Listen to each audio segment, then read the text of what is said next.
같이 함께 공부할 것은 지난주에는 우리는 그 동정녀 탄생의 교리 함께 같이 살펴봤었잖아요. 그때 우리는 베들레헴의 한 아기를 우리가 주목했죠. 그래서 그 내용 살펴봤는데 특별히 예수님은 역사적 인물이라는 사실을 우리가 주목할 필요가 있어요. 정말 기독교의 독특성은 이 역사성이에요. 하나님이 역사 가운데 자신을 계시할 뿐만 아니라 인간의 역사 속에 들어온 하나님이시다 라고 할 때 그가 아이로 오셔서 그리고 성장하시고 그리고 나중에는 공생애를 사시고 한 것에 있어서 우리는 그분이 어떤 분인지 그 사이의 내용들을 자세하게 계속해서 고찰하고 살펴볼 필요가 있다라는 것들을 우리 안에 생각했으면 좋겠습니다. 그래서 오늘은 성경에서 예수님의 인격에 대해서 뭐라고 말하는지 살펴볼 거예요. 그래서 예수 그리스도의 신성에 대한 증거 그리고 예수 그리스도의 인성에 대한 증거를 그냥 성경에 있는 내용을 쭉 살펴보려고 해요. 그래서 쭉 살펴보는데 우리가 이제 너무 익숙하게 알고 있는 것들이에요. 근데 저는 이제 이런 말씀을 하나하나 살펴보면 한편에는 내가 늘 들었던 말이지만 한 번 이렇게 쭉 정리한다라는 의미에서도 가치가 있어요. 가치가 있을 뿐만 아니라 오늘 우리가 말하는 거 예수님의 신성에 대해서 우리가 의심합니까? 잘 알죠. 우리야 예수 그리스도께서 하나님의 아들이신 걸 믿죠. 그리고 하나님이신 것을 믿죠. 그렇긴 한데 그리고 인성에 대해서 우리도 당연하게 생각하죠. 근데 사실은요 이 내용에 대한 깊은 내용의 의미와 이것이 얼마나 기존의 역사 가운데 이해하기 힘들었던 주제인지에 대해서는 고민해 봐야 돼요. 유대인들이 도저히 받아들일 수 없었어요. 그리고 예수 그리스도의 인성을 하나님이 인간이 되셨다는 것을 헬라인도 도저히 받아들일 수 없었어요. 그래서 그들에게 있어서는 도대체 어떻게 해서 예수가 하나님이시면서 인간이냐라는 질문이 계속 역사 가운데 반복됐어요. 근데 이 자리에 계신 분은 이게 자연스럽잖아요. 지금도 예수 그리스도 이제 실제로 신앙 안에 들어올 때는 이런 내용들이 정리 안 된 사람 되게 많아요. 도저히 이것이 믿어지지 않는 사람 너무나 많아요. 근데 그 사람들에게 사실은 우리가 예수님을 소개할 때에는 우리는 이런 내용들을 잘 정리해 둘 필요가 있습니다. 그래서 그런 지점에서 하되 특별히 요즘은 그런 게 유행한 게 있거든요. 예수 그리스도는 스스로를 신이라고 말하지 않았는데 그의 제자들에 의해서 신격화되어서 그리고 성경으로 이렇게 신성이 있는 존재로 이렇게 변색되어서 온 거다. 그래서 그냥 역사적 예수만을 만나면 된다. 그는 신은 아니고 인간이었다라는 것으로 이제 성경을 새롭게 보고 해석하는 사람이 나타났어요. 그리고 그런 흐름들이 운동이 있었어요. 역사적 예수 운동이라고 그런 것들이 있었어요. 그래서 우리는 이 주제가 지금 가까운 시일 안에서도 매우 사람들에게 민감한 주제이기도 해요. 근데 우리는 성경 안에서 예수가 누군지 알아봤으면 좋겠어요. 그래서 성경에서 예수 그리스도의 신성 또는 신격을 여러모로 성경은 이제 증거하고 있는데요. 너무 방대해요. 근데 로이존스 강조하는 것은 너무 방대한데 이해하기 쉽게 정리하면 다음과 같다라고 말하면서 차근차근 살펴봅니다. 첫 번째는 예수 그리스도께 붙여진 신적인 이름들이 있는데 한 16개 정도의 신적인 이름이 있다고 지금 말합니다. 그래서 첫 번째는 아들이에요. 그래서 우리가 하나님의 아들 그리고 그의 아들 그리고 나의 아들 이런 게 신약에는 40번 정도 등장하는 그런 이름이다 라는 것을 우리가 볼 수 있고요. 특별히 이제 하나님의 독생자라고 말할 때 요한복음 1장 18절은 아버지 품속에 있는 독생하신 하나님이라고 말하고 있고요. 그리고 마태복음 21장 37절 보면 악한 농부의 비유가 있잖아요. 예수님께서 이제 악한 농부의 비유할 때 나중에 그들이 이제 마지막에는 내 아들을 존귀히 대할 거다. 이제 그 전에 풍분을 보내서 삭을 받으려고 했을 때 계속 죽이니까 이제 아들만큼은 존대하리라라고 말할 때 이때 그들이 내 아들은 존대하리라. 라고 말할 때 이것은 하나님의 입장, 하나님 아버지의 입장에서 예수 그리스도가 내 아들이다 라는 것들을 예수님이 하신 비유 안에서도 스스로를 이렇게 가리키는 것이라고 이해할 수 있을 것입니다. 그래서 이 아들이라는 표현이 가장 어쩌면 예수 그리스도에 붙여진 신적인 이름으로 우리 안에 주도적인 거죠.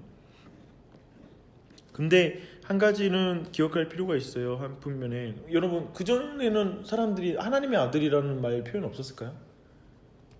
그 전에 예를 들면 우리 하나님의 자녀라는 말 하잖아요. 그리고 타 종교를 잘 보면 신의 아들이다 라는 표현들이 되게 일반적이에요. 예를 들면 바로가 신의 아들로서 지금 신의 현현으로서 이렇게 지칭하기도 해요. 그렇게 표현하거든요. 생각해보면 그런 것이 좀 사용되고 있는데 예수 그리스도 하나님의 아들이신 이런 표현 안에는 사실은 그 특별한 표현이 있고 이 표현 때문에 유대인들이 예수님을 죽이려고 했거든요. 내가 하나님의 아들이라고 말할 때 그렇게 말할 때 그 당시에 유대인의 관행 안에서 하나님의 아들이라고 지칭되는 분에 있어서는 신성을 가지신 분으로서 인식되고 있었다는 거예요. 그러니까 단순히 그 당시에 고대 사회에서 내가 네, 어서 오세요. 네. 아유 참. 그래서 이게 회사 복장 보니까 굉장히 새롭네요. 너무나 편한 복장만 보다가 네. 이거 좀 드세요. 이거 좀 네. 제가 언제 우리 항상 저 때문에 그 에어컨 추위에 늘 고통을 많이 받으셨는데 이제 제가 껐어요. 저도 이제 추위를 느끼기 시작했습니다. 그래서 다들 아무튼 고생 많이 하셨습니다. 네. 근데 생각했을 때는 분명한 건 뭐냐면 그 당시에 그들은 하나님의 아들이라고 했을 때 이 아들은 단순히 하나님의 아들의 일컬음 받는 어떤 사랑받는 사람이다라는 그런 의미가 아니에요. 하나님으로부터 그러니까 영원한 존재에게서 나온 자는 영원한 자이거든요. 그런 개념으로서 하나님의 아들을 말하는 것이죠. 그리고 두 번째는 뭐냐면 예수 그리스도에 붙인 신적 이름의 두 번째 알파와 오메가라는 이름을 줘요. 계시록 1장 17절 보면 처음이요 마지막이다. 그리고 같은 장의 8절을 보면 알파와 오메가다라고 이렇게 부르는 것이죠. 알다시피 그 헬라어 알파벳에서 알파가 첫 번째고 오메가가 마지막이에요. 그런 의미에서 근데 뭐냐면 이 의미는 뭐냐면 시작 전에 아무것도 없었고 그리고 끝난 후에도 끝 후에도 아무것도 없잖아요. 생각해보면 이분은 그런 영원하신 분인 거죠. 그러니까 알파와 오메가라는 의미는 처음과 끝이다라는 의미는 시작 전에 존재하셨고 그리고 끝 후에도 존재하시는 영원하신 분이시다라는 그런 의미로 이해하면 되겠습니다. 그리고 예수님을 거룩한 자라고 불러요. 성경에서 너희가 거룩하고 의로운 일을 거부하고라고 사도행전 3장 14절에서 베드로의 설교 장면에서 나타나는 거거든요. 근데 그 거룩하다라는 이 칭호 자체는 사람에게 부여하는 칭호가 아니에요. 그런 측면에서 이가 신성의 이름이라고 이해하시면 되고요. 또 주라는 표현이 있어요. 신약에는 주라는 표현이 사용돼. The Lord라는 표현 자체가 사실 구약에서는 여호와를 말할 때 Lord예요. 그래서 이 또한도 여호와 하나님은 되게 그 구약 안에서도 굉장히 중요한 이름이거든요. 특별히 여호와 하나님은 이런 특징이 있어요. 그 처음에 여호와라는 이름을 누구한테 알려주죠? 모세에게 알려주잖아요. 그때 모세에게 알려줄 때 어떤 명령이냐면 자기 백성을 구원하여 이끌어내는 것과 관련되잖아요. 근데 이때도 아브라함의 하나님, 아브라함에게 하신 약속에 따라서 그 백성을 생각하고 구원하는 거거든요. 그때 이 여호와라는 이름 자체에는 언약을 맺으시고 신실하게 지키시는 하나님이라는 그런 의미가 있어요. 그런 의미에서는 예수 그리스도를 주와 그리스도로 이렇게 말할 때 더 로드라고 말하는 지점에서는 예수 그리스도는 하나님의 언약을 성취하는 자로 이 땅에 오셨습니다. 그 하나님이십니다라는 그런 고백이 담겨 있다고 이해하면 되겠습니다. 그리고 이제 영광의 주라는 표현이 있어요. 만일 고린도전서 2장 8절 만일 알았더라면 영광의 주를 십자가에 못 박지 아니하였으리라. 이 호칭은 가장 존귀한 호칭입니다. 영광의 주라고 그러는 거예요. 한 인간을 만약에 예수 그리스도를 인간이라고 생각한다면 상상할 수 없는 표현이죠. 유대인 사회에서는. 근데 그를 영광의 주라고 두 가지를 한꺼번에 표현하고 있죠. 로드라는 표현과 함께 영광을 그에게 돌리는 걸 볼 수 있습니다. 그리고 예수 그리스도를 하나님이라고 불러요. 직접적으로. 그래서 요한복음 20장 28절 보면 이 나의 주님이시오 나의 하나님이시니다 라고 말할 때 이 부분이 누가 말하는 거죠? 도마죠. 도마가 이제 의심을 계속하고 있었잖아요. 근데 그때 이제 부활하신 예수님께서 내 손가락으로 내 창자국과 못자국을 만지라고 직접 옆구리를 만지라고 했을 때 나의 주님이시오 나의 하나님이십니다 라는 직접적인 고백을 해요. 그러니까 예수 그리스도를 하나님으로 보는 것이죠. 엄청난 일입니다. 그리고 또 다시 마태복음 1장 23절 보니까 이건 스테고지 때 예수님을 임마누엘이라고 표현하죠. 그러니까 우리와 함께 하시는 하나님. 여러분 이 임마누엘은 그 임마누엘이 하나님의 궁극적으로 인간에게 가지신 목적이에요. 그 뭐냐면 하나님은 그 백성과 함께하는 게 그분의 창조 목적이에요. 근데 인간이 죄를 가졌을 때는 그와 함께할 수 없는 문제가 발생하는 거지. 그게 그런 의미에서 볼 때는 이 임마누엘이라는 이름은 정말 아름다운 이름이고 우리와 함께 하신 하나님이라는 이게 말할 수 없는 은혜인 거예요. 뭐 오늘날에 너무 이걸 뭐 쉽게 생각하는데 하나님이 나와 함께 하시지 너무 쉽게 말하는데 죄인과는 함께 할 수 없어요. 그러니까 죄인과 함께하면 죄인이 죽어요. 큰일 나요. 그러니까 하나님 나와 함께 해주세요라는 말은 예수 그리스도 안에서 내가 원하는 거예요. 예수 그리스도를 믿음으로 내가 이걸 고백할 수 있어요. 하나님 나와 함께 해주세요 라는 말을 할 수 있을 정도로 매우 중요한 거예요. 그래서 임마누엘 이런 분이 예수 그리스도시죠. 그리고 디도서 2장 13절 보니까 우리의 크신 하나님 구주 예수 그리스도라는 표현을 써요. 우리의 크신 하나님 구주 예수 그리스도. 예수 그리스도에 대한 신성을 고백하는 것이죠. 또 로마서 9장 5절 그는 만물 위에 계셔서 세세의 찬양을 받으실 하나님이시니라. 그는 바로 예수 그리스도는 만물 위에 계시다. 그리고 하나님이시다. 찬양받으실 하나님이라고 이렇게 고백하고 있죠. 이게 첫 번째 우리가 이런 부분 또 예수 그리스도에게 붙여진 신적 이름이고요. 그러니까 여기 지금 이제 이 정도 살펴보는 것들이 크게 바르면 예수 그리스도에게 보여진 이름들이라고 우리가 이해할 수 있어요. 그래서 그 다음으로 벌써는 예수님 그리스도에게 돌려진 신적인 속성들이 있어요. 우리가 지난번에 처음에 우리가 이제 이 교리 공부를 시작할 때 신의 속성을 배웠잖아요. 그랬을 때 나타나는 그 신에게만 돌리는 속성들이 있는데 그걸 예수 그리스도께 돌리는 거예요. 성경은. 그런 의미에서 첫 번째는 전능하심. 히브리서 1장 3절에 보니까 그의 능력의 말씀으로 만물을 붙드시는 분이라고 예수 그리스도를 말하는 거예요. 그의 능력의 말씀으로 만물을 붙드시는 분이다. 그렇죠? 그리고 고린도전서 15장 27절을 보면 만물이 그의 발 아래에 있다 라고 그를 경배한다, 엎드린다라는 또 그런 표현으로 나타납니다. 그래서 그 발 아래에 있다는 것 또한 전능하심으로 통치하신다는 의미가 있거든요. 그런 지점을 볼 수 있고요. 또 예수님께 전지하심을 돌려요. 마태복음 11장 27절 보면 아버지 외에는 아들을 아는 자가 없고 아들과 또 아들의 소원대로 계시를 받는 자 외에는 아버지를 아는 자가 없느니라. 그래서 이 부분과 함께 요한복음 2장 24절 25절 그는 친히 사람의 속에 있는 것을 아시는 분이다 라고 이렇게 말하고 있습니다. 그리고 예수님의 전지하심 쭉 보고요. 그 다음 이제 넘어가시면 예수 그리스도의 편지하심이에요. 마태복음 18장 20절을 보면 두세 사람이 내 이름으로 모인 곳에 나도 그들 중에 있으리라 라고 말씀하시죠. 예수 그리스도 어디나 계시는 거죠. 지금 이곳에 예수님이 계십니다 라고 하죠. 그런 분명한 예수님 편지하시는 거예요. 마태복음 28장 20절 볼지어다 세상 끝날까지 너희와 항상 함께 있으리라 라고 말하죠. 항상 함께 하신다. 너희와. 뭐예요?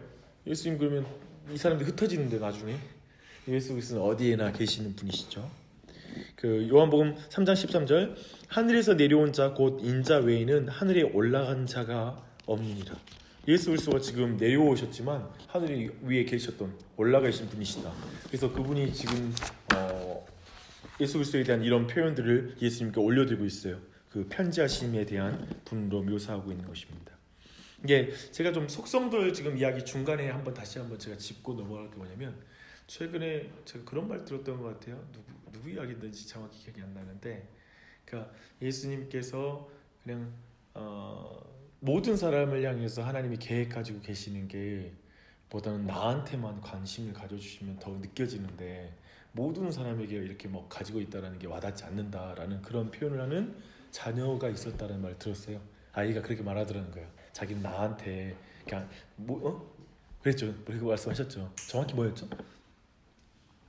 그러니까 예수님이 나를 위해서 죽으셨는데 믿는 사람이 나만 있는 게 아니지 않냐. 그렇죠. 많은 사람들이 있지 않냐. 그래서 그러면 십자가의 보혈이 n분의 1이라고 생각을 하냐. 그건 아니다. 그렇죠. 근데 그게 결정적인 뭐냐면 그 예수 그리스도께 있는 속성, 신적 속성에 대한 충분한 이해가 없으니까 굉장히 그게 마치 줄어드는 거라든지 이렇게 생각하는 경향이 있다. 그때 우리도 그런 이야기 나눴었잖아요. 그런 측면에서 지금 이런 모든 내용들이 우리 안에 분명히 신적 속성을 가지신 예수 그리스도에 대한 이런 속성을 이해하는 건 되게 이런 어떤 방금 말했던 그런 질문에 대답할 수 있는 내용이 되는 것이고, 실제로 예수 그리스도를 우리가 깊이 이해하고 동행하는 일에서 굉장히 중요한 속성이 되는 거예요. 그리고 특별히 다른 속성들을 예수님께 돌려진 속성은 영원성이에요. 요한복음 1장 1절 보면 태초에 말씀이 계시니라. 그러니까 창조 전에 하나님 예수님이 계셨다라고 영원함을 그분께 올려드리고 있어요. 그리고 불변성 히브리서 13장 8절에 보니까 예수 그리스도는 어제나 오늘이나 영원토록 동일하시니라 라고 예수 그리스도의 불변성을 말해요. 불변하는 것은 이 땅에 아무것도 없어요. 보이는 피조물에게 불변하는 것은 아무것도 없어요. 오직 예수 그리스도 하나님만이 불변하시는 분이세요. 그걸 지금 예수 그리스도께 돌리는 거예요. 제가 이 지점에서 지금 요한복음 히브리서도 이렇게 나오지만 사실 이 내용은 그 헬라인들의 철학에서는 정말 받아들이기 힘든 내용이거든요. 헬라 철학에서는 오직 우리가 보고 있는 물질 세계는 자기들이 이상적으로 생각하는 이데아라고 말하는 그 어떤 관념 그리고 영적인 세계의 원형의 그 쉽게 말하면 모델 하우스와 같은 것 본떠서 만든 게 이 피조물이라고 말하는데 이 피조물이 악하고 불완전한 이유는 이것이 변하기 때문에 그렇다는 거지. 그리고 오직 변하지 않는 그 동인만이 영원한 것이다. 근데 지금 육체로 입고 온 예수 그리스도가 변하지 않는 불변성을 가진 존재다라고 설명했을 때는 이 내용은 지금 도저히 헬라인들에게는 상상할 수 없는 표현들인 거예요. 그래서 예수 그리스도께 지금 이 불변성을 올려드리는 거예요. 굉장히 중요하죠. 물론 히브리서는 히브리인들을 주로 대상으로 하고 있지만 여튼 히브리인들에게도 동일한 것이죠. 그 내용은 불변성을 돌릴 자는 하나님밖에 없는 거죠. 그리고 선지하심에 대해서 말하고 있어요. 골로새 1장 17절을 보니까 그가 만물보다 먼저 계셨다라고 말하고 있어요. 아멘. 요한복음 17장 5절 보니까 아버지여 창세전에 내가 아버지와 함께 가졌던 영화로서 지금도 아버지와 함께 나를 영화롭게 하옵소서. 놀랍죠. 예수 그리스도의 기도거든요. 대제사장적 기도인데 아버지 창세전 내가 아버지와 함께 가졌던 그 영화로서 같이 가졌다고 그러는 거예요. 한 인간이. 그리고 또 아버지와 함께 나를 영화롭게 해달라. 그 영광을 우리가 같이 취하자. 성경에서는 하나님의 영광을 함께 취하는 존재는 전혀 없어요. 인간은 전혀 취할 수가 없어요. 그런 의미에서 이렇게 예수님께서 자신을 주장하시잖아요. 스스로에 대해서 이렇게 표현하잖아요. 자신이 신적인 존재라는 걸. 그런 의미에서 볼 때 예수 그리스도를 종교적인 어떤 좋은 선생으로 나는 예수 그리스도를 아주 좋은 정말 그 아주 인류 역사상 가장 위대한 사람이라고 믿어. 하지만 나는 뭐 그 이상으로 안 믿어 라고 말하는 건 사실은 예수 그리스도에 의해서 부정되는 거예요. 그러니까 예수 그리스도는 기본적으로 미친 사람이든지 거짓말장이든지의 문제지 예수 그리스도를 적당하게 좋은 사람이라고 말할 수는 없다는 거예요.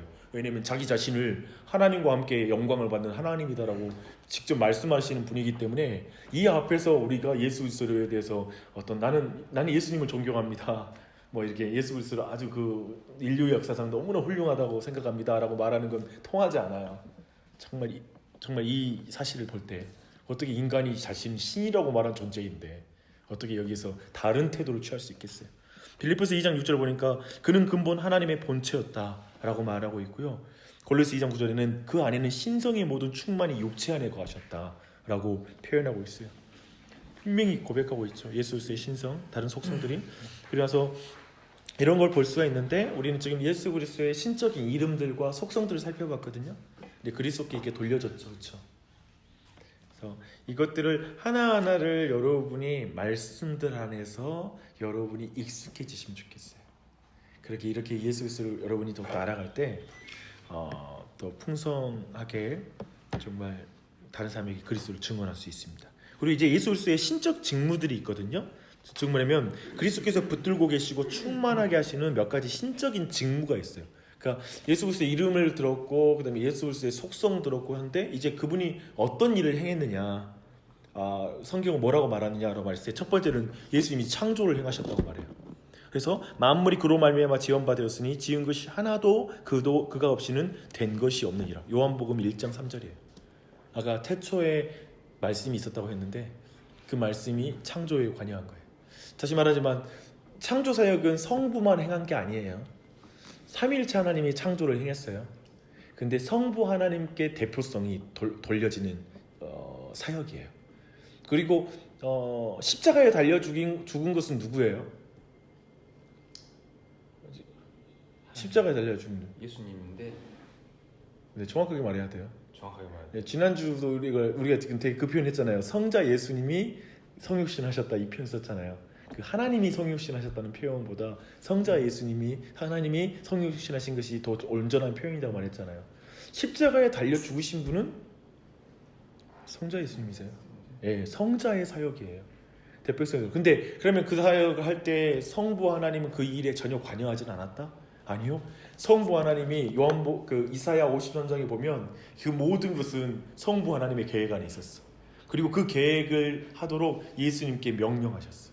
근데 이 명령의 관계는 쉽게 말하면 또 그 예수님과 이 하나님이 또 이 위계 질서가 있어서 받는 이런 동등하지 않고 위계 질서의 개념이 아니라 지난번에 이 속성을 말했죠. 삼위일체 하나님은 서로를 사랑하고 서로에게 완전히 속하는 관계로 성경을 묘사하고 있어요. 그래서 그걸 우리 성부 하나님의 계획 가운데 있는 그것을 순종한다는 표현으로 하지 동등하시나 우리에게 이해에는 순종의 표현인 것뿐이지 동등하시다라는 것을 확인했었어요. 그렇죠? 매우 중요해요, 이런 것들이. 근데 그렇게 예수님은 순종하심으로 사용하셨어요.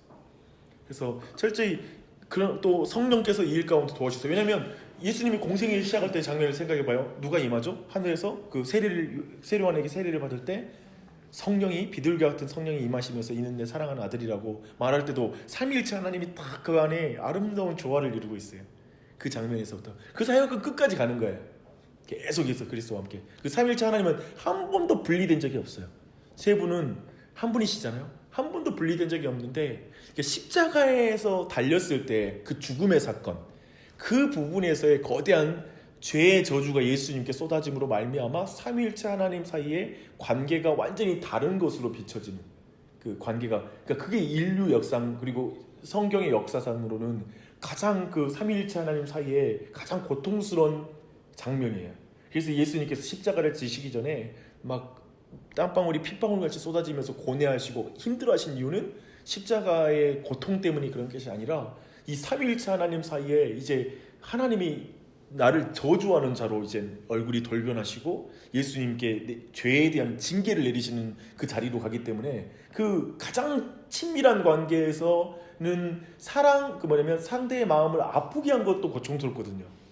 이해되세요? 가장 친밀한 관계에서는 그래요. 근데 별로 관계 없으면 뭐 법적인 문제가 없는 이상 별로 그렇게 힘들어하지 않아. 근데 삼위일체는 완전히 그 일체하고 완전히 온전한 그 관계 안에 있었기 때문에 이제 예수님께서 이제 우리의 죄를 짊어지고 하나님 앞에 그렇게 서신다는 건 어마어마한 고통인 것이죠. 그 일들이 있었다는 걸 우리가 늘 주목할 필요가 있어요. 근데 이제 그 예수님께서 아무튼 창조부터 삼위일체 하나님의 사역에 동의했다라는 걸 보고요. 또 하나님께서는 이 피조물들을 보존하세요. 능력의 말씀으로 만물을 붙드신다라고 표현하고 있죠. 또 만물이 그와 함께 섰느니라고 표현하고 있어요. 그래서 지금 온 세상을 지금 하나님께서 이렇게 딱 붙들고 계십니다. 그 삼위일체 하나님께서. 그래서 제가 늘 강조하잖아요. 지금 이 모든 것은 그 자연의 이 모든 그 달과 별의 조화와 그리고 정기적인 움직임, 정확한 시간 안에 움직임 모든 것은 자연의 힘으로 붙잡아 당기면서 움직이는 게 아니라 하나님이 이것이 흩어지지 않게 붙드시고 움직이도록 정확하게 돌려주고 계시는 거예요. 그렇죠? 이건 자연의 원리가 아니라고 했어요. 그럴 때 나는 이런 거 배웠을 때, 이 보존하심 생각했을 때 기도해요. 저는 뭐냐면 이런 생각이 드는 거예요. 뭐냐면 내가 막 열심히 노력하고 실력이 있어서 내 인생 유지된다는 생각을 안 하는 거예요. 저는 이 교리에 의해서. 뭐냐면 내가 지금 힘있고 내가 공부했던 내용이 내가 막 지성이 떠오르고 이것이 조합될 수 있는 것마저도 하나님이 딱 붙잡아주니까 내가 정신을 잃지 않고 이런 거지, 내가 나를 놔버리면 내가 배웠던 모든 지식도 활용이 안 될 거라는 거예요. 그래서 그리스도는 근본적으로 기도하는 사람인 거예요. 그러니까 기도를 안 할 수가 없는 거예요. 이걸 하나님 붙들어 주심에 대한 것들을 인정하는 사람은 기도할 수밖에 없어요. 근데 그런 지점을 볼 수 있죠. 하나님 보존하고 계세요. 우리를 보존하고 계세요. 그리고 죄를 사하는 권세가 예수님께 있다고 말해요. 내 죄 사함을 받았니라. 중풍병자에게 예수님이 하시는 말씀이에요.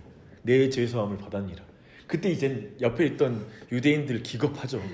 저가 뭔데 죄를 사하냐 라는 거, 이것은 오직 하나님만이 하실 수 있는 죄 사함을 왜 하느냐라고 말하죠. 근데 예수님이 의도적으로 그렇게 하세요.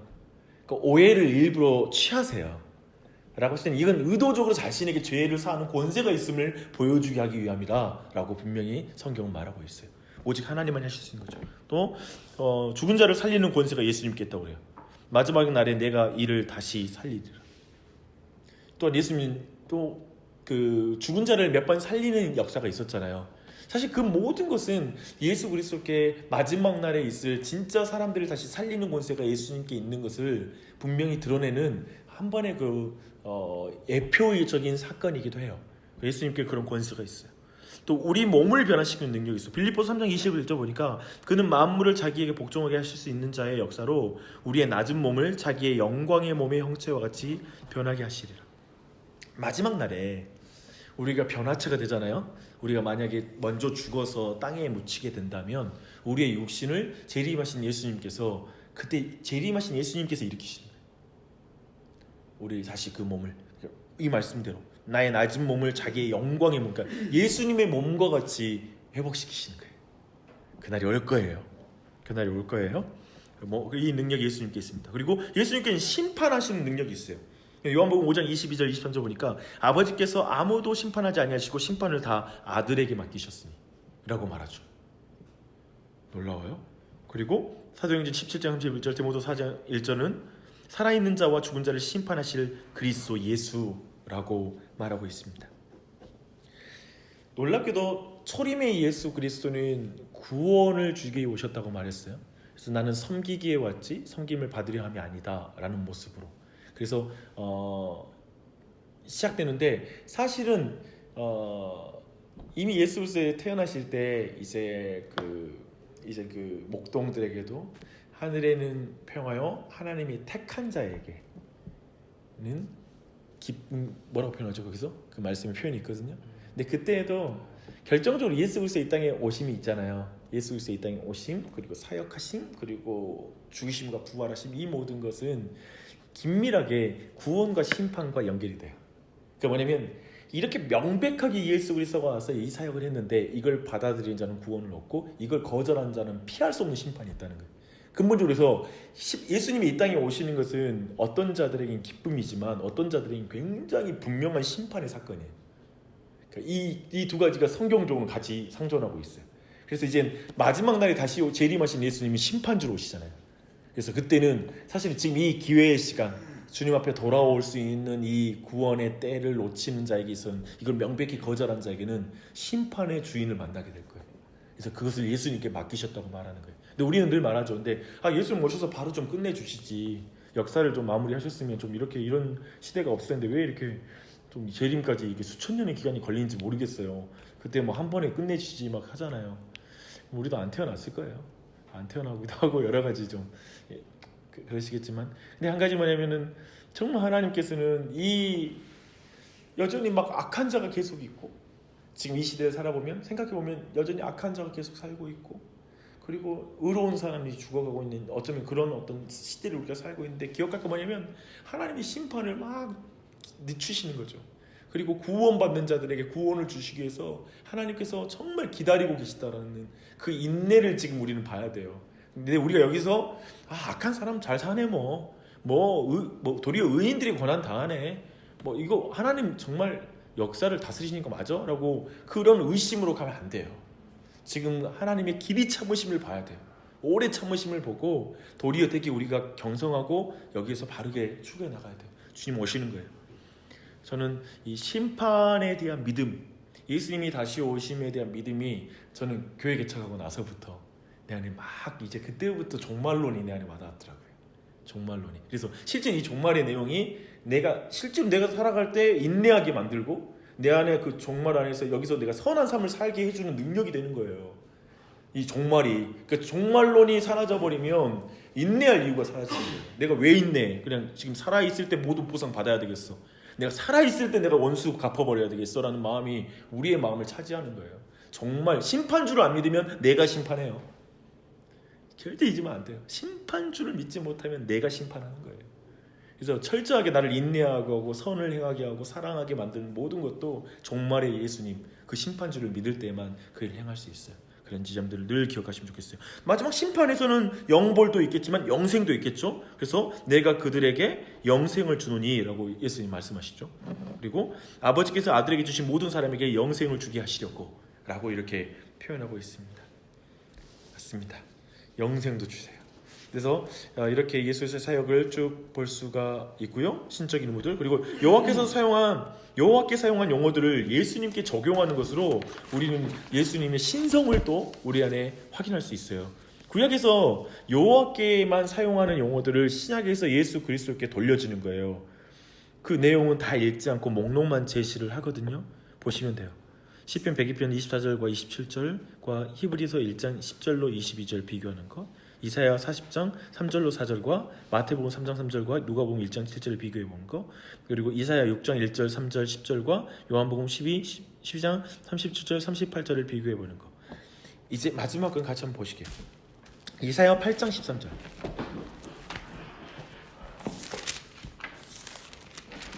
8장 13절 14절.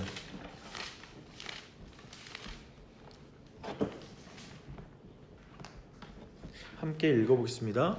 만군의 여호와 그를 너희가 거룩하다 하고 그를 너희가 두려워하며 무서워할 자로 삼으라. 그가 성소가 되시리라. 그러나 이스라엘의 두 집에는 걸림돌과 걸려 넘어지는 반석이 되실 것이요 예루살렘 주민에게는 함정과 올무가 되시니. 이제 베드로전서 2장 7절 8절입니다. 네. 보면 그러므로 믿는 너희에게는 보배이나 믿지 아니하는 자에게는 건축자들이 버린 그 돌이 모퉁이의 머리들이 되고 또한 부딪히는 돌과 걸려 넘어지게 하는 바위가 하였느니라. 그들이 말씀에 순종하지 아니함으로 넘어지나니 이는 그들을 이렇게 정하신 것이라. 그렇죠. 그 걸려 넘어지는 올무가 되고 돌이 된다. 이런 모든 표현을 여호와께 쓰는 그 모든 표현을 이제 예수 그리스도께 돌리는 것으로 이렇게 지금 성경이 나와 있는 거예요. 이런 표현들이 굉장히 많아요. 굉장히 많이 사용되어 있다는 걸 기억할 필요가 있습니다. 그래서 이 모든 말씀 딱 요약하면 뭐냐면 구약에서 주라는 말 있잖아요. 여기 안에 여호와라고 구약에 표현됐잖아요. 근데 여기 뒤에서는 주라고 표현을 해요. 예를 들면 이제 신약에서는 이렇게 표현하는 문맥상 그 일들을 그 여호와 그리고 주라는 표현으로 이게 연결되어 있어요. 그래서 그런 지점을 우리가 볼 수 있죠. 아까 우리가 이야기했던 이름의 칭호에서 있었던 것들이죠. 그렇게 보시면 되고요. 또 다섯 번째로는 성부 하나님과 예수님의 이름이 연결되는 방식이 신약에는 잘 나타나 있어요. 예를 들면 마태복음 28장 19절 보면 그러므로 너희는 가서 모든 족속을 제자로 삼아 아버지와 아들과 성령의 이름으로 세례를 베풀고.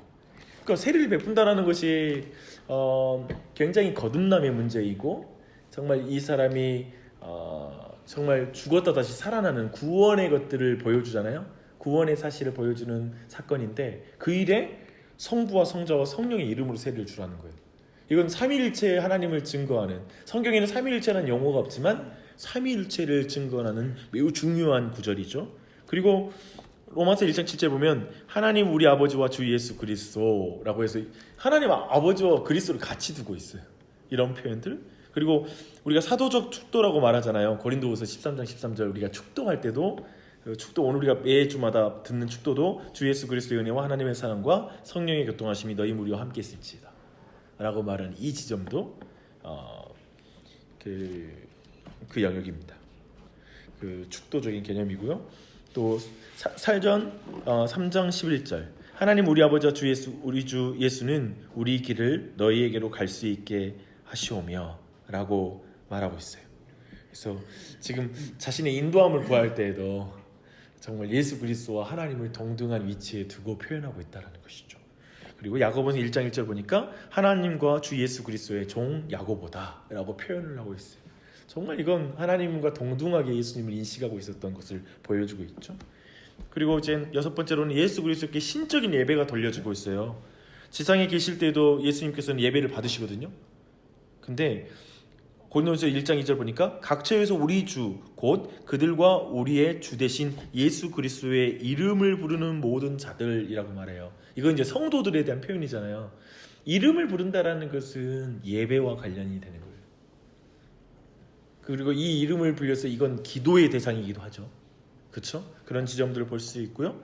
또 기도의 대상 뒤로 보죠. 고린도후서 12장 8절 9절 이것이 내게서 떠나가기 위하여 내가 3번 주께 간구하였더니. 근데 여기서 이 주 있잖아요. 이 주가 문맥상으로 그리스도예요.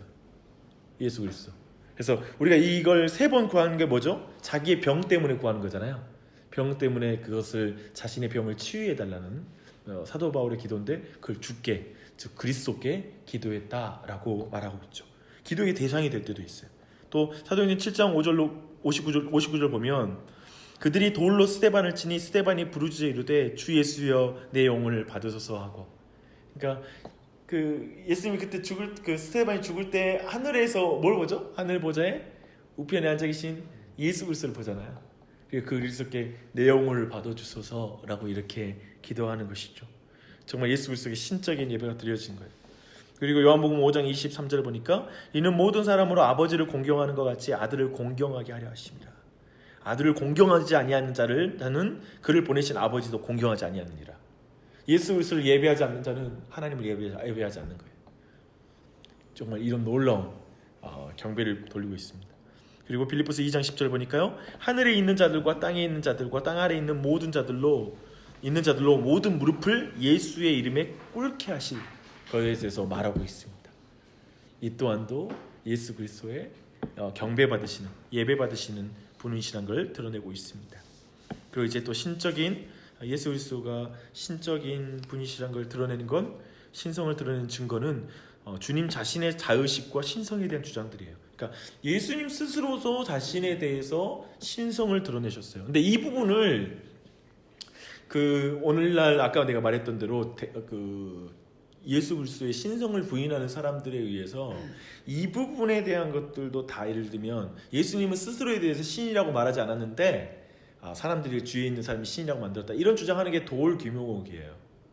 그러니까 도올 김용옥 씨가 이런 내용들을 가지고 설명을 해요. 그리고 이제 TV에 나와서 어떻게 이야기를 하냐면 이것은 지금 현대 신학계의 주류의 의견이다라고 말하면서 말을 해줘요. 이걸 그것은 지금 예수님 스스로 신으로 주장하지 않았는데 그 당시에 사람이 그를 그렇게 제자들이 그렇게 각색한 것이다라고 말을 하는 거예요. 근데 사실 그것은 신학계 안에서의 또 하나의 일부의 의견이거든요. 쉽게 말하면 예수님의 신성을 부정하는 사람들의 의견과 그런 개념을 도올 김용옥이 이제 TV에 나와서 이제 예를 들면 공개적으로 이게 주류 신학의 입장이다라고 설명하면 신학을 하는 사람 입장에서 너무 당혹스럽고, 근데 뭐 김용 씨는 뭐 다 아는 것처럼 이야기하고 그러니까 굉장히 이제 불쾌하죠. 막 그런 게 있어요. 막 근데 실제로 그 그룹이 있는 거예요. 굉장히 강하게 있어요. 그러니까 그쪽에 사는 것은 예수님은 자신에 대해서 신이라고 느끼지 않았는데 점점 사람들이 그를 존경하는 과정 속에 스스로 예를 들면 어떤 경우는 자기가 신이라고 이렇게 착각했거나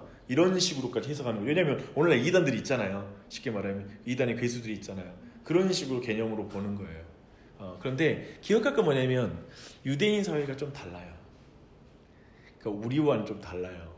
신이라고 주장해서 이게 될 사회가 아니야. 그러니까 우리는 뭐 신이라고 주장해서 다니면 미쳤구나라고 그냥 이렇게 보는데 그 사회에서 자신을 신이라고 말하는 것은 미친 거와 차원이 다른 주제예요. 그러니까 그런 의미에서는 예수 그리스도의 그 신성에 대한 자신이 그렇게 증거하는 지점이 굉장히 중요한 지점이라는 거예요. 누가복음 22장 41절로 51절 보면 이제 예수님이 이제 그 유월절을 맞아 절기를 지키기 위해서 어렸을 때 부모님과 함께 예루살렘에 갔다가 부모들이 하룻길을 이제 예수 그리스도가 동행하지 않는 걸 모르고 하룻길을 갔다가 돌아가는 장면이 있잖아요. 그때 이제 회당에서 이제 성전에서 이제 어른들과 함께 예수님이 그 말씀에 질문 받고 예수님이 대답해 주는 그런 장면이 나오잖아요. 그때 말할 때 내 아버지 집에 내가 있어야 될 줄 모르겠습니까? 라고 말하면서 나는 아버지 일에 관계해야 된다라고 말을 해요. 근데 그 장면이 나타나죠. 그래서 예수님 자신이 내가 하나님 나의 아버지라고 고백하는 거예요. 근데 이 지점이 굉장히 독특해요. 그래서 이 부분을 엄마인 마리아가 그걸 마음에 뒀다는 표현이 있어요. 왜냐면 그런 표현과 이런 것들이 너무 이게 특별한 사건이고 애초에 애가 태어날 때에도 마리아는 믿음으로 이 아이를 하나님으로 이미 수태고지를 받았기 때문에 특별한 의미로 보는 거예요. 또 마태복음 3장 14절 15절에는 세례요한이 내가 당신에게 세례를 받아야 할 터인데 당신이 내게로 오시나이까? 라고 예수님을 보고 딱 말해요. 예수님이 애초에 멀리서 온 걸 보고 뭐라 하죠? 이는 세상 모든 죄를 지고 가는 하나님의 어린 양이로다. 보라. 이렇게 말하거든요. 보라. 세상 죄를 지고 가는 하나님의 어린 양이로다 라고 봤을 뿐만 아니라 왔을 때 이제 내가 당신에게 세례를 받아야 됩니다 라고 말할 때에도 말하죠. 근데 이때 예수님이 뭐라 하냐면 허락해라 라고 표현을 하거든요. 근데 이 말 자체는 뭐냐면 그가 말하는 것에 반론을 가는 게 아니잖아요. 나 하나님 아들 아니야, 너 뭐 그러지 마, 이렇게 하는 게 아니라 그런데 지금 내가 다 알고 있으니까 그런데 이것을 허락해라 라고 이렇게 말하는 것을 우리가 볼 수가 있죠. 그리고 그 17절 이제 마태복음 3장 17절에서도 하늘에서 들려온 목소리 이는 내 사랑하는 아들이다라고 하는 표현 안에서도 이미 그 예수님의 신성을 우리가 충분히 볼 수 있죠. 그리고 마귀가 이제 그 세례 받고 나서 이제 예수님이 40일 동안 광야에서 굶으시고 마귀가 시험을 하잖아요. 그 시험 장면에서도 매번 하는 게 뭐냐면 내가 만일 하나님의 아들이거든, 내가 만일 하나님의 아들이거든, 이걸 계속 반복해요. 이 말이 그냥 꼭 들어가요. 내가 만일 하나님의 아들이거든. 그런 표현들을 하고 있죠. 또 축기할 때도 이때도 뭐냐면 이렇게 말하지 않잖아요. 난 하나님 아들 아니야, 너 그런 말 하지 마라고 이렇게 말하지 않아요. 인정하고 가는 거예요. 예수님이 스스로에 대해서 그렇게 의식하고 있는 거예요. 그렇게 하고 있다는 걸 볼 수 있고요. 또 축기할 때 그들이 내 이름으로 귀신을 쫓아내며라고 예수님이 제자들에게 말을 해요. 너희가 내 이름으로 귀신을 쫓아내면 괜히 그들과 시비 걸지 마라. 그들이 우리를 대적하지 않으면 우리 편이다 라고 이런 식의 표현을 쓰면서 이제 제자들에게 말할 때 내 이름으로 귀신을 쫓아낸다면 라고 말할 때도 귀신을 통치하시는 분으로 자기 이름에 그런 권세가 있다라는 걸 인정하는 거잖아요. 이거 어떻게 뭐 미치지 않는 이상 이런 주장을 어떻게 할 수 있겠어요? 그렇죠? 또한 요한복음 8장 58절 아주 중요해요. 아브라함이 나기 전부터 내가 있었다라고 표현해요. 왜냐하면 자꾸 뭐 유대인들이 아브라함 가지고 시비 거니까 네가 아브라함보다 크냐 이런 시비 걸 때 예수님 말해요. 난 아브라함이 나기 전에 내가 있었어. 이건 뭐 가히 뭐 자신을 어떻게 의식했는지 명백하게 나오죠. 그뿐만 아니라 이제 요한복음 14장부터 17장까지 쭉 살펴보면 예수님의 자의식이 가장 잘 나타난 본문들이 바로 이 부분이에요. 그래서 요한복음 14장부터 17장까지 쭉 차근차근 읽어보시면 좋을 것 같아요. 그 안에 나오고요. 저는 그 요한복음 14장부터 17장까지 보면 참 그렇게 은혜가 되더라고요. 거기 안에서 예수님이 그 사실 유언적인 메시지거든요. 이제 최후의 만찬상 이런 그 배경 흐름 속에서 유월절을 앞두고 하시는 기도라서 너무나 와닿는 기도들이 많습니다. 이러한 내용들 그리고 마지막으로 이제 예수님의 신성을 증거하는 거 안에는 동정녀 탄생과 부활. 지난주 우리가 동정녀 탄생을 너무 많이 살펴봤기 때문에 근데 부활을 말하면 로마서 1장 4절 보니까 성결의 영으로는 죽은 자들 가운데서 부활하사 능력으로 하나님의 아들로 선포되셨으니 우리 주 예수 그리스도시니라 라고 말합니다. 지난번 말했죠. 부활의 능력으로 하나님의 아들로 받아들여졌다가 아니에요. 그래서 선포된 거예요. 그러니까 이것은 예전에 저는 이거 성경 읽을 때 이게 또 나한테 걸림이 됐거든요. 근데 원래 하나님 아들 아니었는데 부활로 뭐 인정됐다는 거야? 뭐 이런 식으로 생각했는데 그게 아니라 증거되거나 이런 게 아니라 그냥 그런 분이셨으나 선포된 거예요. 이제 알려진 거예요. 더 분명하게라고 말했으면 그렇게 이해하면 되겠습니다. 그리고 이제 우리가 이제까지 예수 그리스도의 신성에 대한 증거를 쭉 살펴봤거든요. 뭐였죠? 말하는데 이름. 그 이름, 그 다음에 속성, 신적 속성이 돌려진 것, 그 다음에 그의 사역, 뭐죠? 직무, 진문? 신적 직무, 신적 직무 그렇지, 직무 그렇죠. 그래서 그의 사역이라고 말할 수 있는 거, 그 다음에 삼위일체 하나님께 올려지는 그 영광, 예배가 그에게 돌려지는 거, 그리고 하나님 삼위일체 하나님 그 사이에 그 이름으로 같이 사용되는 거.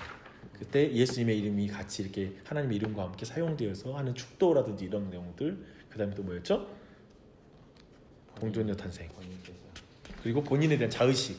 그렇죠? 그러니까 일본 지금 저도 이제 이걸 가르치면서도 그렇지만 이렇게 머릿속에 이렇게 있거든요.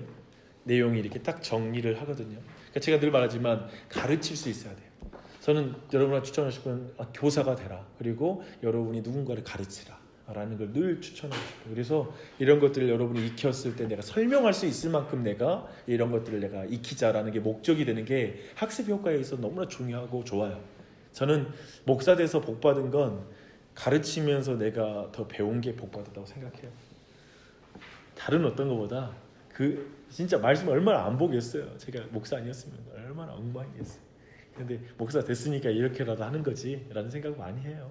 그러니까 그렇게 우리가 늘 마음으로 배워나가면 좋겠습니다. 그리고 이제 예수 그리스도의 인성에 대한 증거거든요.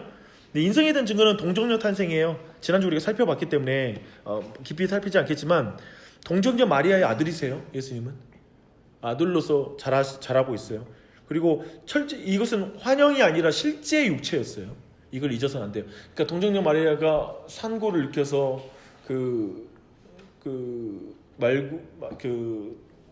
마국간에서 이렇게 아이를 낳을 때 그건 환영을 낳은 게 아니야. 그 상상 임신의 출산이 아니에요. 명백한 출산이고 아이가 태어난 거예요. 그렇죠? 그 지점을 놓쳐서는 안 됩니다. 그리고 예수 그리스도의 이름 보면 예수 그리스도의 이름 뭐라 그러냐면 사람으로 말해요. 디모데전서 2장 5절 보면 하나님은 한 분이시요 또 하나님과 사람 사이의 중보자도 한 분이시니 곧 사람이신 그리스도 예수라. 그러니까 굳이 이걸 넣어요. 사람이신 그리스도 예수라고 표현을 쓰는 거예요. 그러니까 철저하게 지금 성경이 의도적으로 디모데전서에서 사도 바울이 강조하는 건 그리스도 예수는 기름 부은 자 메시아거든요. 그리스도가 메시아 예수 구원, 예수는 구원하다는 뜻이거든요. 그러니까 구원하시는 이 메시아는 분명히 사람이시다라는 걸 강조하는 거예요. 그걸 강조하고 있어요. 그리고 성경에서는 그것을 The Son of Man이라고 말하죠. 인자라고 예수님 스스로 계속 표현하고 있어요. 이건 나중에 또 볼 테니까요. 이것은 이 정도로 이해하되 이런 표현을 쓰고 있다는 것. 그리고 또한 육체의 본성을 지니셨다라는 구절이 너무나 많아요. 요한복음 1장 14절 말씀이 육신이 되어 우리 가운데 거하심에 우리가 그의 영광을 보니 아버지의 독생자의 영광이요 은혜와 진리가 충만하더라 라고 말하고 있습니다. 여기서의 은혜와 진리는 어쩌면 사랑과 공의라는 말로 좀 더 성품을 대신할 수 있겠죠. 예수 그리스도에게는 사랑과 공의가 충만하세요. 십자가는 사랑과 공의가 충만한 거예요. 완전히 드러나는 거예요. 그렇죠? 그런 지점들. 히브리서 2장 14절은 자녀들은 혈과 육에 속하였음에 그도 또한 같은 모양으로 혈과 육을 함께 지니심은 죽음을 통하여 죽음의 세력을 잡은 자 곧 마귀를 멸하시며 라고 말합니다. 그러니까 제가 지난번에 말했죠. 예수님은 우리를 위해서 죽으시기 위해서 육체를 입으신 거예요. 왜냐하면 우리가 죽을 수밖에 없는 존재이기 때문에 죄로 말미암아. 그런 지점에서 이 부분이 연결되고요. 당신은 유대인으로서 어찌하여 사마리아인 여자인 나에게 물을 달라 하나이까? 라고 요한복음 4장 9절을 보면 그 수가성의 그 사마리아 성의 여인이 이제 예수님께 질문한 장면이에요. 우물 길러 나온 그 여자가 하는 질문이에요. 근데 쉽게 말하면 예수님은 전형적인 유대인의 모습을 하고 있었어요. 그 모양이라든지 옷 입는 거 모든 것들이 유대인이라고 탁 티가 났어. 그래서 이 여자가 명확하게 말하는 거예요. 너 유대인이잖아 라는 걸 말하는 거예요. 그래서 그런 의미에서 볼 때 예수님은 유대인인 거예요. 그 당시에 육체를 가진 존재로서 분명히 인성을 가진 존재라는 걸 그런 것에서 우리가 증명할 수 있어요. 그리고 요한복음 20장 27절 도마에게 내 손가락을 이 내밀어 내 손을 보고 내 손을 내밀어 내 옆구리를 넣어보라. 그리하여 믿음 없는 자가 되지 말고 믿는 자가 되라 라고 말했도 명백하게 육체를 만지는 거잖아요. 그렇죠? 그리고 영은 살과 뼈가 없을 때 너희 보는 바와 같이 나는 있느니라 라고 명백하게 이 또한 말하고 계세요. 그리고 명백하게 예수님 음식을 드시죠. 그렇죠? 그럼 모든 것도 예수님이 부활하신 심지어 부활하신 주님께서도 분명히 육체를 가지신 부활이라는 걸 명백하게 하는 거예요. 부활이 영으로 이렇게 부활하신 게 아니라 그래서 막 그런 부활을 부인해야 되니까 사람들 어디까지 가냐면 지금 사람들이 단체로 환각 증세가 일어난 것이다 막 이런 것까지 표현하거든요. 그러니까 화상을 보게 된 거다. 너무 보고 싶은 나머지 너무 그리워한 분을 그렇게 보고 있었다. 부활이 그런 사건이었다라고 사람들이 설명하는 경우도 있거든요. 근데 성경의 증거는 그걸 철저하게 부정하게 해요. 놀랍게도 성경은 어디까지 가냐면 그걸 끝까지 부인하는 사람의 이야기를 넣어놔요. 굉장히 그러니까 여러 가지로 증명을 하는 거예요. 그러니까 사실 그 당시도 믿지 못하는 주제였다. 그러니까 오늘날 사람이 이럴 거 아니에요. 그 고대 세계의 미개한 사회에서는 그렇게 화상을 보고 이렇게 환상을 보고 그런 식으로 표현한 거야 라고 말하잖아요. 성경이 말하는 건 웃기지 마라.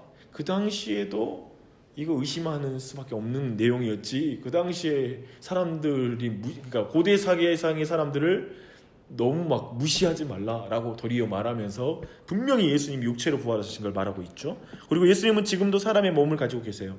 스데반이 영광 중에 계신 인자를 보잖아요. 그때 예수님은 변화체잖아요.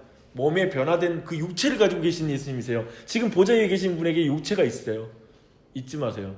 지금 성자 예수님 육체를 가지고 거기 위에 계세요. 영으로 계신 분이 아니에요. 그리고 예수님이 변신술을 행할 수 있다? 아니요. 그분의 신성으로는 어떤 많은 지식을 가질 수 있지만 그분의 인성을 가진 자로서는 지금 보좌 위에 계신 거예요. 우편에 앉아 계시죠. 그렇죠? 하나님 보좌 우편에. 그리고 빌립보서 3장 21절 보니까 우리의 낮은 몸을 자기의 영광의 몸의 형체와 같이 변하게 하리라. 그렇죠? 생각해봐요. 우리의 몸도 나중에 이 변화체를 만드실 거예요, 예수님께서. 근데 본인은 지금 변화체가 아니야. 예를 들면 육체가 없는 거야. 허상이야. 근데 지금 이 말도 틀린 말이 되잖아요. 논리적으로. 지금 예수님과 같은 육체를 갖게 해주신다는 건데 나중에 그 일이 일어날 거죠. 예수님은 인성을 가지신 분이세요. 육체의 본성을 지니고 계세요. 그리고 예수님은 성장과 발달을 경험하세요. 아기가 자라며 강하여지고 지혜가 충만하며 하나님의 은혜가 그 위에 있더라. 예수는 지혜와 키가 자라가며 하나님과 사람에게 더욱 사랑스러워 가시더라 라고 말하고 있죠. 또 그가 아들이면서도 받으신 고난으로 순종함을 배워서 육체만 클 뿐만 아니라 순종함도 배워가 라는 측면으로 표현하고 있어요. 그런데 그런 지점에서 성장과 발달을 경험한 거죠. 그리고 지상에서의 지식에서의 한계가 있으셨어요. 이게 굉장히 어려운 주제예요. 예를 들면 마가복음 11장 13절에 예수님이 열매를 기대하고 무화과 나무에 다가가잖아요. 근데 열매가 없어. 그래서 실망하시는 장면이 나와요. 그리고 이게 화가 나시는 장면이 나와요. 근데 그거 봤을 때는 예수님께서 뭔가 그 지식의 한계가 있는 거예요. 그 인성을 취하신 거 안에서의 사건, 그런 걸 보여주기 뿐만 아니라 또 예수님 또 하신 말씀 중에는 그날과 이제 그 마지막 날, 이때 주님 오신 날이 어느 때에 오십니까? 라고 말할 때에도 그날과 그때는 아무도 모르나 하늘에 있는 천사들도 아들도 모르고 아버지만 아시니라 라고 말해서 이 신적인 마지막 최후의 하나님의 그 어떤 그 역사의 심판의 날을 자신의 지식에는 없는 것으로 표현하세요.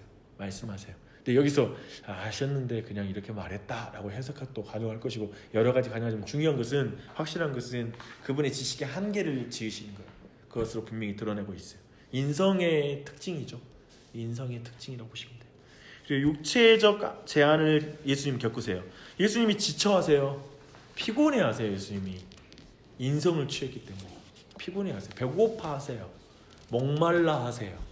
그게 다 드러나요. 육체적인 한계가 있었던 거예요. 그래서 그 육체적 한계가 결정적으로 증언이 되는 건 뭐냐면 죽으시는 거예요. 분명히 한계가 있는 인성을 가지신 분이셨어요. 그걸 우리는 또 주목할 필요가 있어요. 예수님 또 시험을 받으세요. 모든 일에 우리와 똑같이 시험을 받으신 이로되 죄는 없으실 뿐이에요. 아까 사단에게 시험 받았잖아요. 시험 받아요. 유혹을 받는 존재인 거예요. 그래서 뭐 그런 영화도 많이 나오잖아요. 예수님의 유혹, 예수님 받은 유혹 해가지고 예수님 유혹 넘어가가지고 마리아랑 결혼해가지고 막 도피하고 막 그런 몰래 애기 사생아 낳고 그런 영화가 있어요? 그런 게 있습니다. 이제 그 마리아와 도피 안 나온 얘기네. 예, 그렇죠. 이제 그런 걸 이야기를 만드는 거지. 예수님 유혹 받으시는 분이시니까.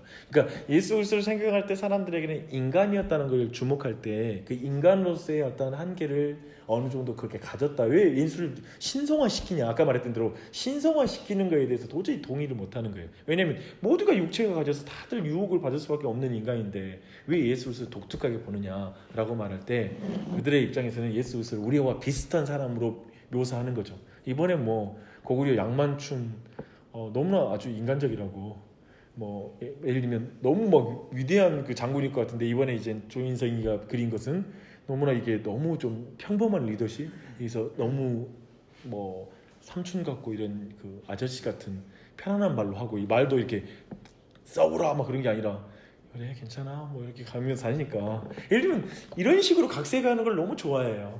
지금 이 시대는 그런 면에서 예수 그리스도도 너무나 인간적인 예수를 그리자, 왜 이렇게 너무 우리가 먼 존재로 만드냐 했을 때 유혹도 받고 그런다라는 걸 말하는 거죠.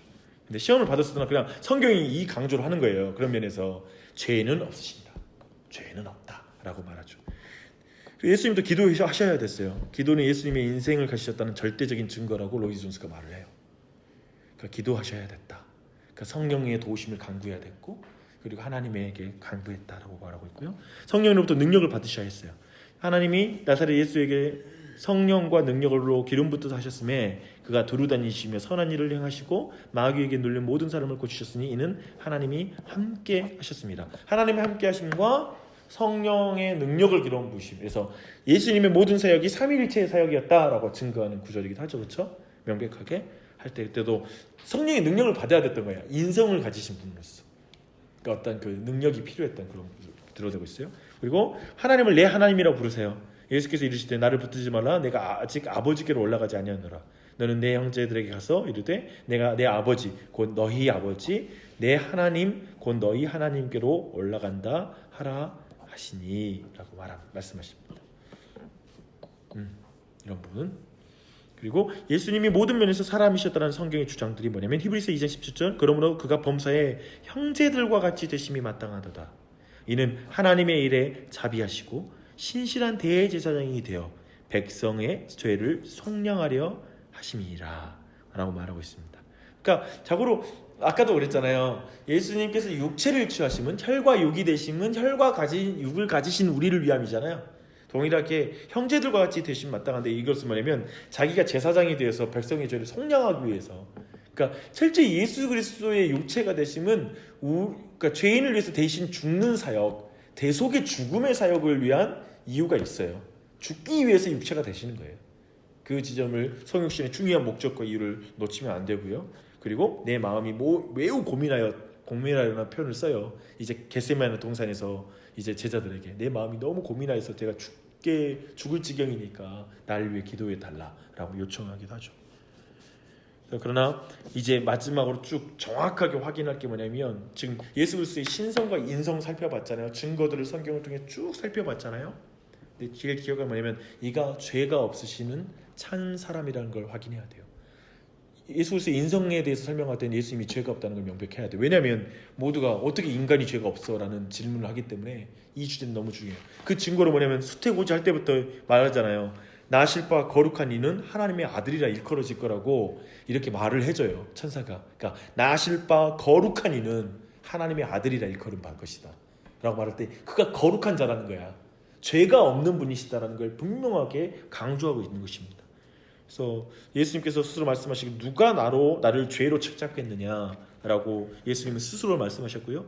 하나님이 죄를 알지 못하는 이를 우리를 대신하여 죄로 삼으신 것은 우리로 하여금 그 안에서 하나님의 의가 되게 하려 하심이라 라고 고린도후서 5장 21절을 말하고 있어요. 명백하게 죄를 알지 못하신 이를 이라고 말합니다.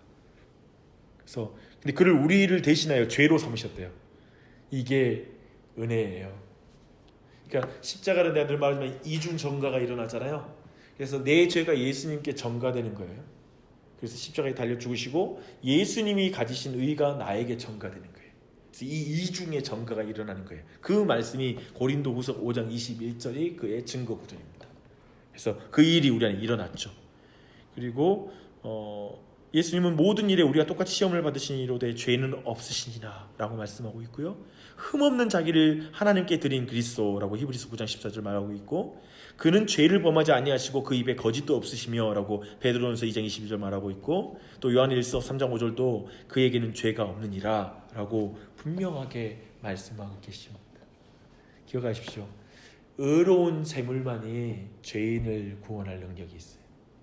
죄가 없는 자의 죽음만이 죄인을 구원할 능력이 있는 거예요. 그래서 인류 역사상 죄가 없는 자가 없었기 때문에 오직 예수 그리스도만이 죄 없으신 참 제물로서 우리 모두를 구원하신 하나님의 의로운 능력이 되는 것입니다. 그래서 우리가 예수 그리스도를 믿는 것이죠. 그래서 이런 모든 내용으로 여러분 모두 정리하시고 예수님은 이 표현이 있어요. 이제 마지막 로이존에서 잘 정리하는데 예수님은 죄를 짓지 않는 것이 가능할 뿐만 아니라 죄를 짓는 것이 가능하지 않습니다. 이게 왜 이런 말이 나오냐면 우리 인간이 그 타락 전에 인간의 상태가 어떤 거냐면 이게 그 라틴어에서 나오는 건데요. 포제 베카레라고 말하는데 죄를 지을 가능성이 있어요. 포제는 possible이라고 말해야 되나? 가능성. 포제 베카레 죄 지을 가능성. 포제 논 베카레 뭐냐면 죄 짓지 않을 가능성이 태초의 사람이 우리 아담과 이브에게는 있었어. 근데 죄를 짓고 나서는 뭐냐면 이제 죄를 짓지 않을 가능성이 없어졌어요. 그리고 죄 짓는 가능성만 있는 거야. 이해되죠? 그리고 죄를 안 지을 수가 없는 거야. 이 상태가 됐어요. 근데 이제 우리가 예수님 믿고 났어요. 회복은 뭐냐면 우리에게 다시 아담과 하와가 있는 일이 벌어지고 우리에게는 이제 죄의 노예가 아니잖아요. 그래서 우리에게는 죄 짓지 않을 가능성과 죄를 지을 수 있는 가능성이 다시 있게 된 거예요. 근데 그리스도는 달라요. 그리스도는 뭐냐면 죄를 짓지 않는 것이 가능할 뿐만 아니라 죄를 짓는 것이 가능하지 않아요. 이해되시죠? 그래서 이게 굉장히 그 예수 그리스도가 정말 죄가 없으신 분이라는 사실을 다시 한번 확인해야 되는 그런 어떤 진술이에요. 그런 것들 보고 여러분 안에 보실 때 예수님은 신이자 인간인 신인이시다, God-man이시다 라는 것들을 분명히 여러분 기억하고, 이 God-man만이 이제 나중에 살펴보겠지만 이 존재만이 인간을 구원할 수 있는 유일한 존재예요. 인간을 구원할 수 있는 다른 존재는 없어요. 그래서 우리가 예수 그리스도를 주장하는 거예요. 오직 예수를 말하는 거예요. 다른 길은 없는 거예요. 그걸 분명히 우리 안에 고백되었으면 좋겠습니다.